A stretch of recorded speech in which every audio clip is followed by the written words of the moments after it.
ইমানদার ব্যক্তির ঘটনা বলি, যে তার সাথে আল্লাহর সাথে এতটাই সম্পর্ক ছিল যে সে আসলে একবার সে জ্বরে আক্রান্ত হলো। তো জ্বরে আক্রান্ত হওয়ার পর সে মসজিদে আসবে নামাজ পড়ার জন্য।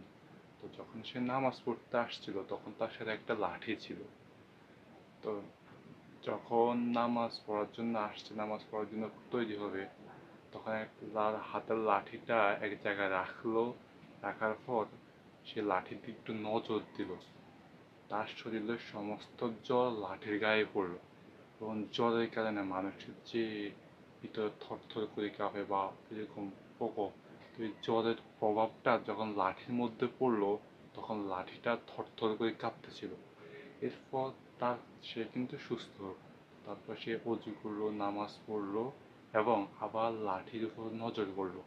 তো লাঠির উপর নজর করার পর সাথে সাথে লাঠি থেকে জ্বরটা তার শরীরে চলে আসে এবং লাঠির যে লাঠির উপর যে নজর করার পর জ্বর চলে গেল লাঠির মধ্যে, যেরকম আলামত ছিল আবার লাঠির সেই আলামতটা নেই।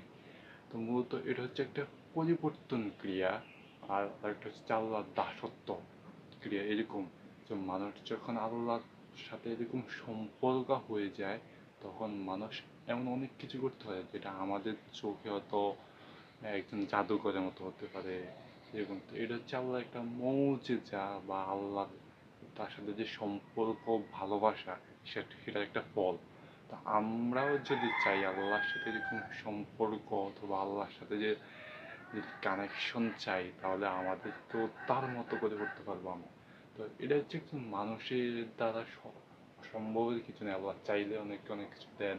তো আপনি আমি আসলে এইভাবে করতে গেলে আমাদেরকে আল্লাহর সাথে এরকম কানেকশন, সম্পর্ক তৈরি করতে হবে, তাহলে যে আমরাও আসলে এরকম কিছু পারবো।